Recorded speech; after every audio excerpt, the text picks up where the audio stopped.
Dear Adolf, a letter to Hitler.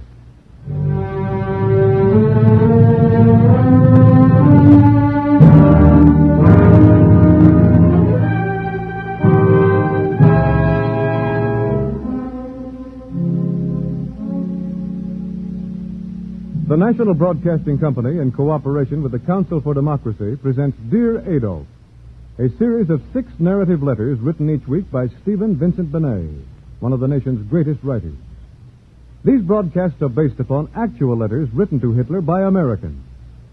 Today's program, the 5th of the series, presents the well-known screen actor William Holden, who is now a private in the United States Army Signal Corps at the Photographic Center, Astoria, Long Island. Private Holden will relate the views of an American soldier as he addresses a letter to Hitler.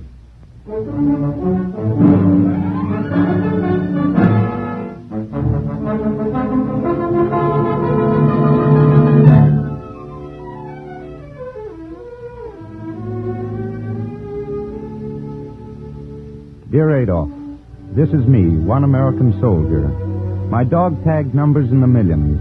My draft number came out of the hat in every state in the Union. I'm from Janesville and Little Rock, Monroe City and Nashua. I'm from Blue Eye, Missouri and the sidewalks of New York. I'm from the Green Mountains and the big sky-hooting plains, from the roll of the prairie and the rocks of Marblehead, from the little towns where a dog can go to sleep in the middle of Main Street, and the nickel-plated suburbs and the cities that stick their skyscrapers into the sky. I used to be a carpenter and a school teacher, a soda jerker and a mechanic. I used to be a hacky and a farmhand, a leg man and a bookkeeper, the son of a guy with money and the son of a guy with none. But I'm a soldier now. 4.5 million of us by the end of this year. Listen to the roll call. Adamowski, Adams, Anderson, Bailey, Bertillo, Brown. That's my outfit. That's us. The biggest and best trained army ever raised on American soil. Ski troops and parachute troops, motorized and mechanized, tank troops and tank destroyers, cooks and cryptographers, bakers and bombardiers. Cohen, Costello, Dougherty, DeRoss, DuPont. From Alaska to Australia, from Australia to Ulster, in the cold skies and the hot, under desert suns and fierce skies and jungle rains. That's us, the United States Army.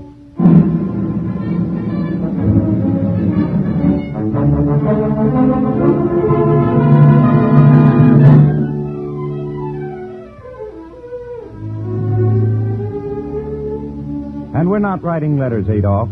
We're on the job. We weren't picked out for our looks or Nordic names. We weren't picked out to hile heels or chew up small countries that never did us any harm. We weren't picked out to sit around on our parking spaces and wait for you to be nasty. Let me tell you a few things about us, about the kind of army we are. They won't make you happy. When my bunch first went in, we had a drill corporal from upstate Georgia. He didn't read the papers much. He'd rather go to town and pick a scrap with the MPs. But he drilled us well. Hut, hip, hip, warp. And every day he kept saying, Now, you boys damn well better pay attention here.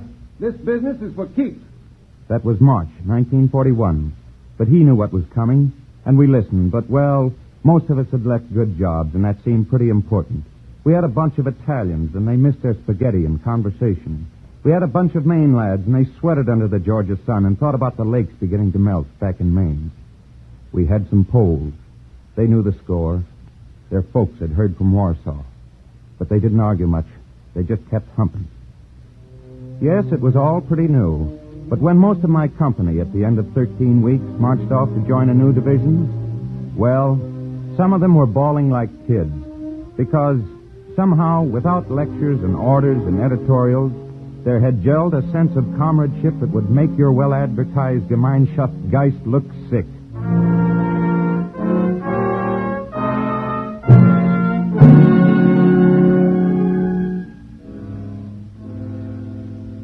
And then we trained some more and waited for the answer you gave us that Sunday, you and your Axis pals.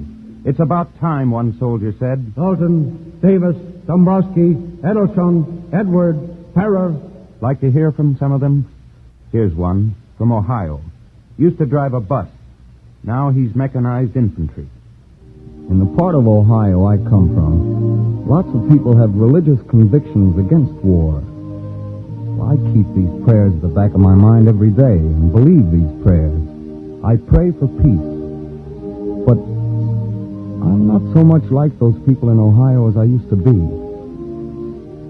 My convictions are that war is evil, and that the evil men are those who started it.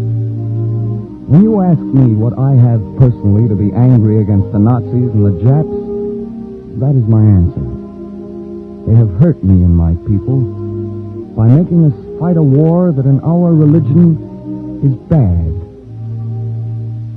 I don't know if I've made myself clear, but Hitler is my personal enemy, and I aim to stop him.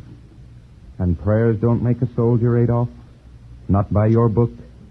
Well, ask about Lee's army, the Army of Northern Virginia. They prayed when they felt like it. Here's another from a Marine, just back from Atlantic Patrol, and sore. Sore because he's been made an instructor and isn't with his outfit. All I want to be is where I belong, in a mortar platoon of the Marines. Don't get me wrong. I'm not trying to wave the flag or become Joe Hero. But surely patriotism is something more than knowing the words of the Star-Spangled Banner. I'll admit that 10 years hence, nobody will give a hoot about what the boys in uniform did today. Those who die in action will be hardly a memory. Those who come back maimed will be an expense, a bore, and a nuisance. I've seen death many times recently and dodged it on several occasions. And if I get killed, oh, what the hell? Nobody ever left this world alive, and very few of us get to die for a cause. If I do get through, I will have had the satisfaction of knowing that I did try to do a man's job.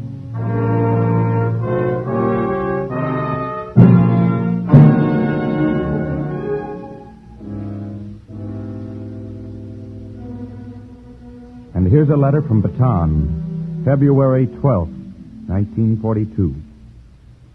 Dear Mother and Dad, and Francis, this letter may never be delivered. It will go to Corregidor and there await transportation. I am proud to be part of the fight that's being made here.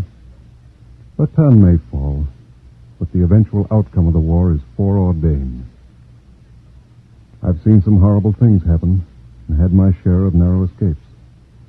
But I've also seen some very wonderful acts of courage, self-sacrifice, and loyalty. At last I've found what I've searched for all my life, a cause and a job in which I can lose myself completely. Life and my family have been very good to me and given me everything I've really wanted. Should anything happen to me here, it will not be like closing a book in the middle. In the last 2 months, I have done a lifetime of living and been part of one of the most unselfish cooperative efforts that's ever been made. Mistakes may have been made, but that has nothing to do with the manner in which my comrades on Bataan, both Filipino and American, have reacted to their trial of fire. If that same selfless spirit were devoted to the world's betterment in time of peace, what a good world we would have.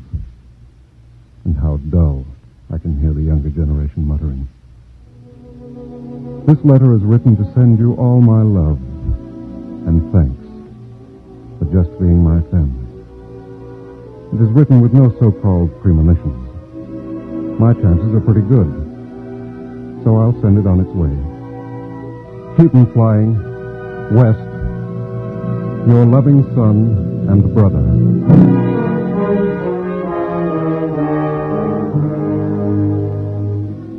No, we haven't heard from that lieutenant. Not since Corregidor fell. But we'll keep 'em flying. We're not talking about being Joe Hero. There's a long, dirty, bloody job ahead of us, and we know that. Wars mean filth and thirst and pain and the scream of dive bombers on top of you and going on to the end of your endurance and beyond.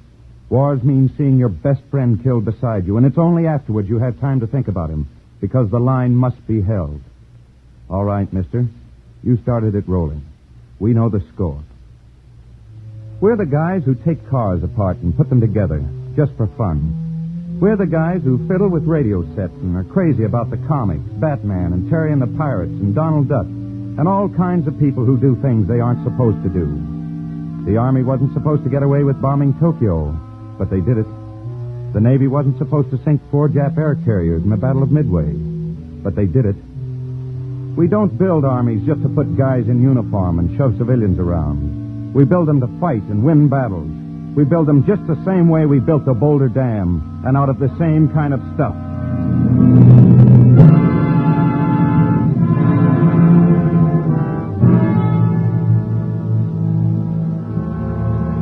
And in back of us, all the time, there's a roll call and a knowledge. Follett, Fraser, Garrett, Hamilton, Herkimer. That's the muster roll of the Revolution, Adolf. The muster roll of free men who fought for their country because she had to be born. And they got worse chow than ours, and they got paid off in paper. And if they were living afterwards, they went back to their farms and hoed corn. But they knew what they'd done, and they were satisfied. Izzard, Jones, Jacobson, Jackson, Kearney, Lee Fitzhugh, Lee R.E. That's the roll call of the Civil War, Adolf. And out of it, the Union lived, and a free thing went ahead. It cost blood and toil and long bitterness, but it made us one nation. Levinsky, Leibowitz, Liggett, MacArthur, McCook, Maganetti. And that's the last war, Adolf. The Rainbow Division and the 1st Division and all the divisions. The 2 million who went to France. And we came in late and had to borrow other folks' equipment because ours wasn't ready. But the record's written from Cantini to the Argonne. This time we'll have the equipment. Our factories are turning it out. And this time we aren't going to stop with just saving democracy and then running out on it. This time we're after a durable peace. And that isn't your kind. Nathan, Nininger, O'Brien, O'Hare, Orlando. That's a few of the new names, Adolf. No, the roll isn't finished. It won't be finished until you are. Papagos, Patterson, Prakash, Pryor, Quintanilla, Casado, Hugh Lung. Chinese, Italian, Greek, Bohemian, British, Mexican. The sons of men who fought 6 wars and won them. The sons of men who came here to get away from wars. We don't like being ordered around, though we'll take it and like it in wartime. We think that one man's just as good as the next, and maybe better. If we feel like going to church, we'll go to the church we pick out, and the next guy can go to his. If we want to get married, we'll marry the girl we like, and the guy who makes a crack about her ancestry had better look out for his teeth. If we don't like the people who run our government, we'll change them by peaceable election. That's us. That's our platform. And behind us are 130 million Americans. Rakonski, Rattray, Rourke, Saltonstall, Sekapanowitz. All the funny names there are. Yes, Adolf, the old names and the new. The names that made America from Jamestown to the Cherokee Strip and back and forth and across and up and down. Only this time the building will be bigger than anything we've ever tried. This time the roll call will not end with the armistice. Camacho, Chiang Kai-shek, Churchill, Cripps, Curtin, de Gaulle, Litvinov, Kazan, Roosevelt, Stalin, Van Mock, Wallace, Wilkie. Yes, this time it's for a new world, but not for yet. Now it's the march in the mud and the heat on the steel box of the tank and the stutter of a tail gun from a bombing plane. And yet... the command is forward. Now it's fever and wounds and the stink of the slit trench. And yet... the command is forward. the command is forward, march!